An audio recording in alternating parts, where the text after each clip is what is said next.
This is absolutely Essendon. Yes, we are back. The hiatus is over. Quite a long hiatus in the end. We kind of said we wouldn't do that, and we broke our word pretty quickly, very early on. Well, you know, I mean, when was the last show? It was Christmas, wasn't it? It was. Christmas last year, and a lot has happened since. And we said, oh boy, there's a lot to cover. We have a lot to get through. Well, I hope you and yours had a wonderful Christmas break and lovely summer holiday, skimming around Saint-Tropez or wherever you were. Actually, probably would have been Aspen at this time of year, I guess. None of that. Shooping down the slopes. No, that's not for me. What about you? Did you? Recharge the batteries? Just staying out of trouble, you know, to be perfectly honest with you. Keep them head down and just planning out the huge Season 2 launch that we are probably not going to do. No, I don't. No, this is more of a soft launch. Is this? Oh, okay, this is soft. It. Yeah, right. we're running with soft. But are we doing like a grand bang? We're back. Like Channel 9 entertaining you, and you want to see red carpet, something you want like to see, that, because I think that's what people are expecting after a stellar Season 1, right? That had all of YouTube tongues are wagging about this absolutely Essendon and its amazing concept. Now, by the way, can we just ask, because I think you said to me never plead for subscriptions because it tends to turn people off. Yeah, that's right. I'm going to don't be needy. No, I want people to subscribe because, come on, guys, we've been you're going in early. Not only you're breaking the rule. It's a new year. Time for everyone to jump on board, and we're currently running at about 1,200 subscriptions. Yeah, mate, no one cares about our numbers. I just want to get up to about 1,220. All right, I'm not asking much. That's that bit out of the way. So it was over the break during peak delusion period, which we'll touch on again because I was certainly getting a little bit deluded until the weekend, but we will come back to that. Yeah. But we had some new people discover the channel. Even our friend from is it Jesse from what's the name of his channel? True Footy. True Footy. Yes. Jesse. He was stumbled upon our channel and was most shocked to hear his name mentioned at about the 12-minute mark. That would be a bit freaky. And that would be a bit he spoke to his lawyers about us putting a restraining order on us ever mentioning his name. No, he was in fact quite complimentary, and it was very nice to have you on board. And in fact, he started doing a bit of binge watching, which is always of concern. And he's getting treatment now, I would imagine. I would imagine. Bless him. Jesse, look out for his channel if you haven't. I mean, he's probably one of the premier AFL YouTube content creators. But if you have just stumbled across us, like Jesse, we hope that you stay on board. Maybe you missed Season 1. Lots in store for Season 2. Few guests coming up as well, just quietly in the works. Can't say who just yet, but we're working on gathering even more. Some amazing guests coming. So that's what's been going on during the hiatus. And as always, we start dreaming, don't we? We start thinking about, what's in store for this year. We've recruited well. We have. They've got some new strength and conditioning guys in the team. Well, I don't know if you've been following the club's Instagram page, but I swear I have pumping out more beefcake muscled up men than I've probably seen for a long time. Mate, it looked like the trailer from Wolverine. Something's going on down there. I don't know whether it's a new AI filter that you can put on your camera, but our guys were looking looking like world beaters up until about 3 or 4 days ago. And he was strong. Sam Durham sort of he's gone full Hulk. Yeah, Wolverine, you name it. And Nick Cox, to be fair, hasn't put on an ounce. But he likes to work. Yeah, I mean, Nick Cox, he likes to be nimble. He's impersonating spaghetti with his limbs. But anyway, the general feeling around the place was that this was one of the best pre-seasons that we have had for quite a while. Now, that general feeling was created by who? Well, by the spin doctors. Right, okay. So it was the club propaganda, as per usual, and we wouldn't expect anything less. But I bought into it. Mate, I bought into it. You've got no idea. Yeah. And they're doing the videos where they're taking shots from the boundary line, cracking goals. And was it their first attempt? Is it their 18th? There was some guy we don't know. in crutches kicking goals from the boundary lines. That's how the spinners got out of control. And, and then you've always got Kyle Langford just standing to one side. Giving that nod of... Like Yoda. Keep it going, boys. Yes. Keep it going. Good kick you are. Exactly. So I tend to feel that there was some sort of magic going on because But interestingly... Well, go on. I always like to just see have a look at the comments. Just get ear to the ground. Get the vibe amongst Bomberland. What are people... I'm seeing this, others are seeing it. What are they thinking? And there was definitely a glass half full, but there was quite a few half glass empty. And I thought, geez, they're a bit... Well, what's made them so bitter and cynical? Well, I think 20 years of complete misery has probably done that. I mean, I'm surprised there's a half glass full brigade out there, to be honest with you, because, we try.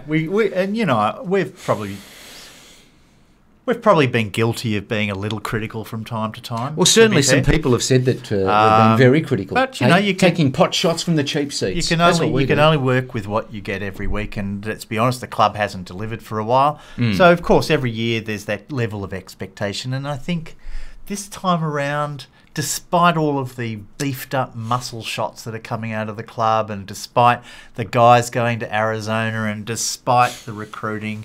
I think there is a little bit of, uncertainty around the season coming. And then, of course, bringing us up to date, capped off with a pretty sluggish performance against the Saints in a match simulation down at RSCA Park on Friday last week. Right. When, come on. Look, we got spanked by 190-odd points in our last two games of the season last year. Sure. And the players were crying in the dressing rooms going, we can't live with that. Well, I remember when we went down to Carlton in the 1999 preliminary Can I go final. get a coffee right now? It was a one-point loss. Right. A one-point loss, yes. But it was a game we should have won, and we should have won the flag that year. Right. Fast forward to the first game back the following season. It was pre-season football. Yep. Pretty much like what we were playing against St Kilda, and that team came out and made a statement. They were not going to live with the shame of that loss, and they were going to show the whole football world that in 2000 they were a force to be reckoned with. So we've come away from two horrible losses at the end of last season. Players all saying this is not good enough, we don't accept it, we're going to take responsibility for it, and we come out in a pre-season match. I know it's a pre-season game, but even so, it was a pre-season game for St Kilda as well. And they won that game by 66 points. That was a pitiful effort from the Bombers, and I hope that we see a much improved performance against the Cats down at whatever that stadium's called, the GMBWXYZ Just more stadium. More letters in the wrong one. order. So that's my view on it. Right. I'm not. I mean, others can argue, get over yourself. It's just a practice game. No. We've had 20 years of this bullshit. It's time for this club to make a statement. So if it wasn't against the Saints, it better be against Geelong. That's all I can say. Geez, it felt like you were hanging to sort of get that off your chest. Well, it's off my chest. I'm all good now. Otherwise, really? Everything's good. We can be positive now. Well, there will be those people watching, Essendon diehards, who'll say, and they're more sort of your Zen Buddhist type, that will be saying, hey, yes, it is just a practice match. Fine. Let's not get wet before it rains. Just ease right up.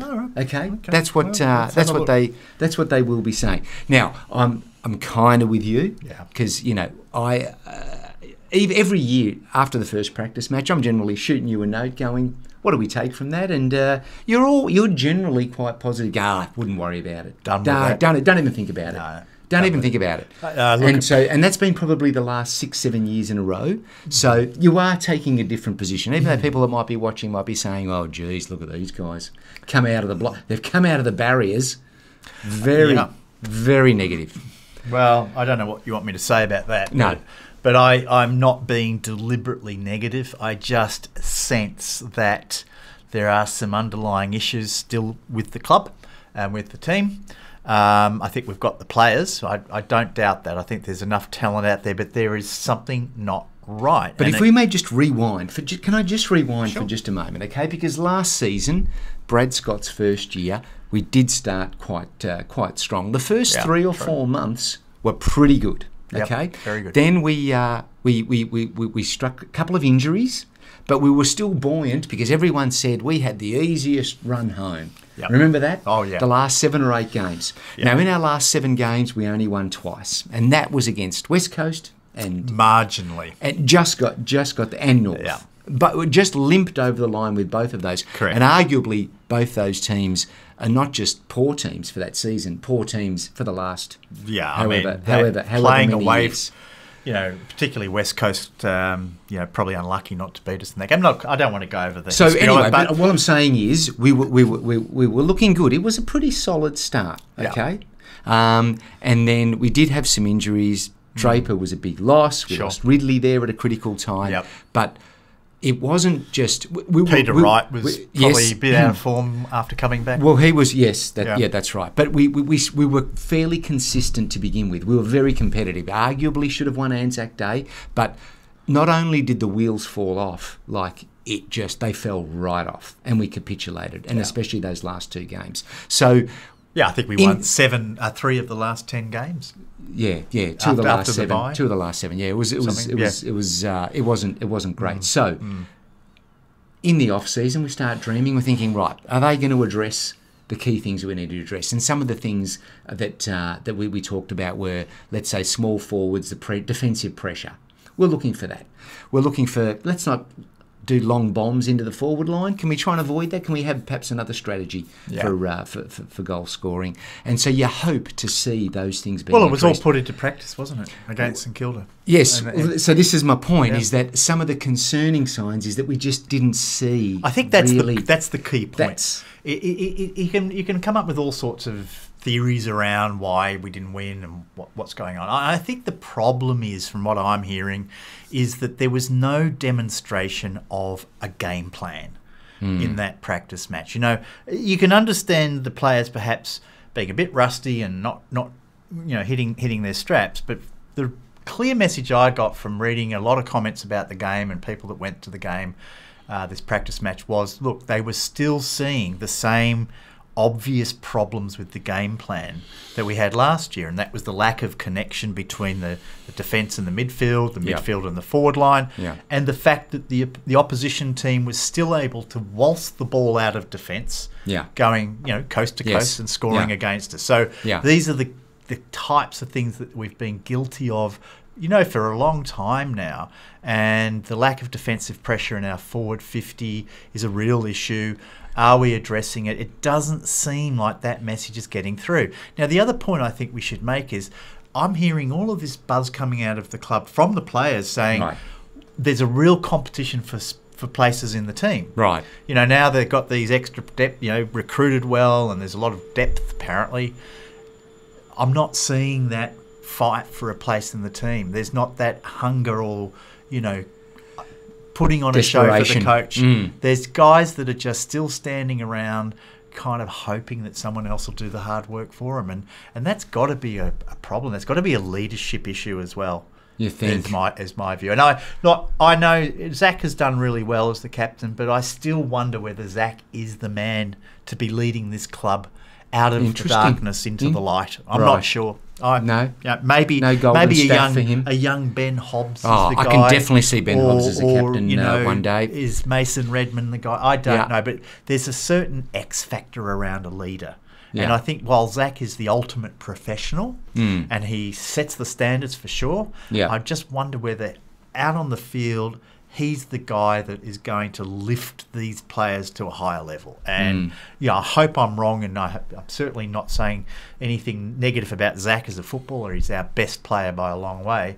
But just wondering around that issue of leadership. Right, okay, now fair point. So against Geelong, who are without a doubt our bogey team, generally throw us around like rag dolls, right? Now, let's remember they finished lower than us on the ladder last year after being premiers the previous year, but still it was a bit of a fall.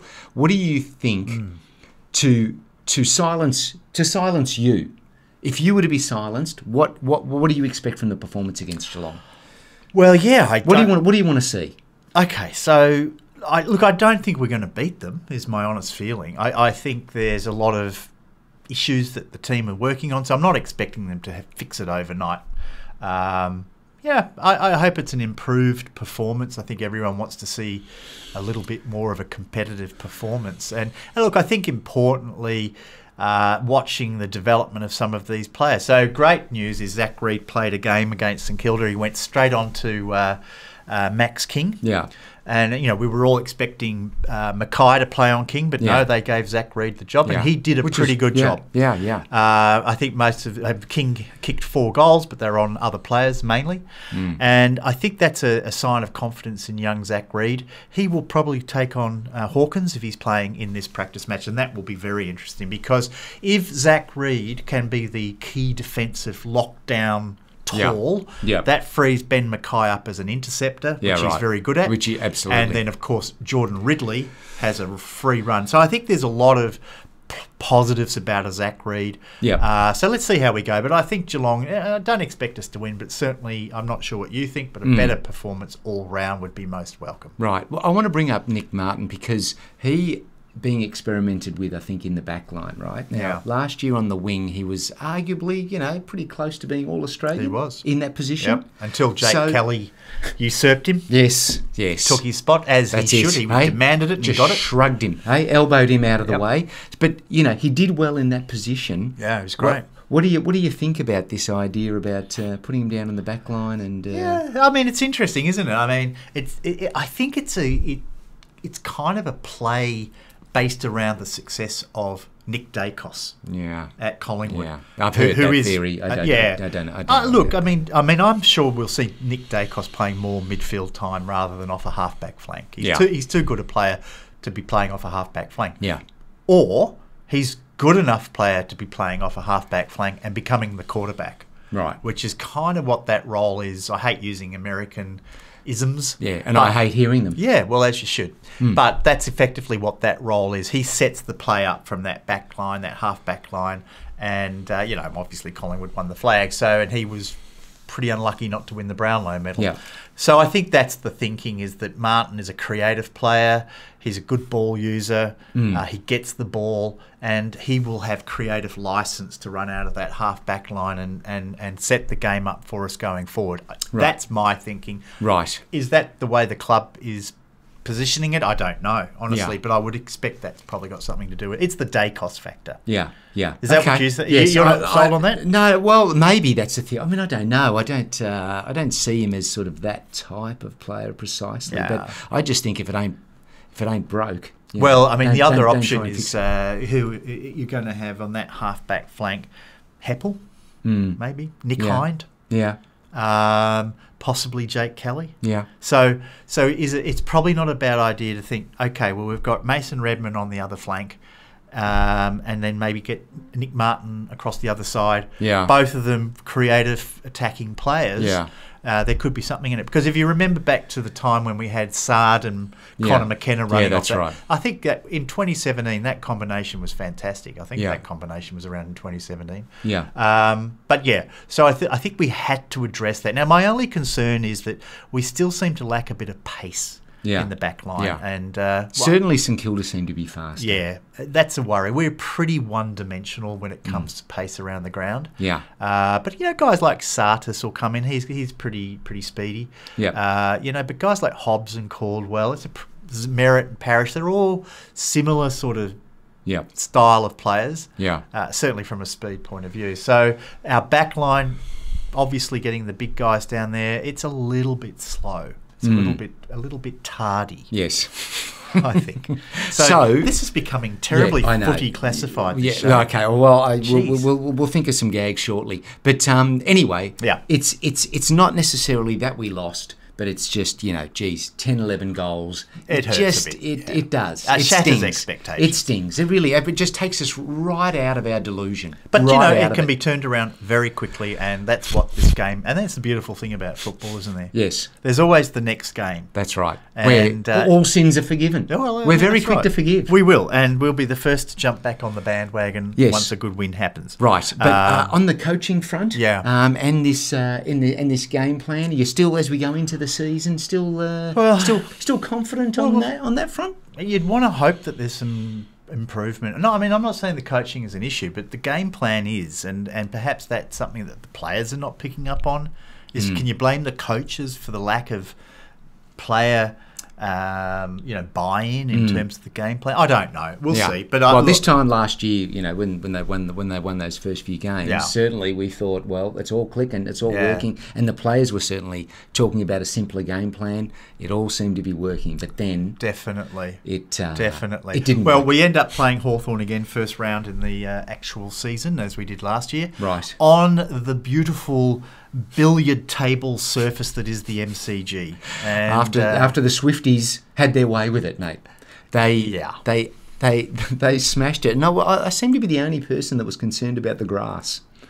Hey, the MCC didn't. No, they were just having. Please come on in with your 38 semi-trailers. Yeah, well, they put some sort of boarding down on the ground and of course killed off all the grass. Because that works well on grass. Doesn't it? Yeah, some real smarties going on there. But I think it was Ed Sheeran destroyed the... Right. Was it the MCG last year? Or Marvel, one of them. Yeah. And now you've got Taylor sort of swept into town. And had her way with it, Did her 3 shows, her sellout show. You would have been front row, for sure, with your friendship bracelet. Yeah, no, I wasn't. I wasn't at all. God bless her. I'm not a fan. I'm not a fan. But I don't think too many of our viewers are. No, you think? I reckon there'd be a lot of overlap. I don't know. Please share your comments below. Let us know if you went. I mean, here's the funny thing about, because there was just so much coverage of Taylor Swift. Yeah. She got a few column centimetres while she was in town, a bit of airtime. But I've always said that if you can fake humility in this world, you've got it made. And so she did her 3 shows, sold out, talking about the 96,000 every night, and and on the last night she just said, Melbourne, this is just amazing, 96,000 people, 3 nights in 288,000. She had the numbers. People. She had it all there. She said, Melbourne, I'm in love with you. And so that's very nice. It was very nice. It was beautiful. And so then she drifted off into her 5 days off before the Sydney shows. And so you just sort of think, given that she had to sort of stay holed up in a hotel room for those 3 days, she's going to get out there, maybe take a photo down at Brighton Baths, head out to the zoo, have a shot with a koala, maybe even head out to the hangar and have a photo with Nick Martin, maybe grab an Essendon jersey. Ruptured a larynx if she'd gone to the hangar. Yeah, no. But by 8:30 the next morning, she'd landed with her private jet in Sydney. She's like, didn't stick around. No, there's nothing to see. Unforgettable experience. She's like, let me go to that place with that fancy bridge. I think she said the same thing at Sydney too. The Opera House. Yeah. Is that part of her spiel? Of course. Oh, really? Ho Chi Minh City. All performers. Ho Chi Minh City. I love you. Exactly. Right, okay. Look, God bless her. I mean, she sold it well, though. The crowd went she nuts. They loved it. Yeah. Taylor. Yeah, I saw a little bit of it. I mean, I was intrigued by the whole experience, to be honest, because, I'm a big music fan. You are.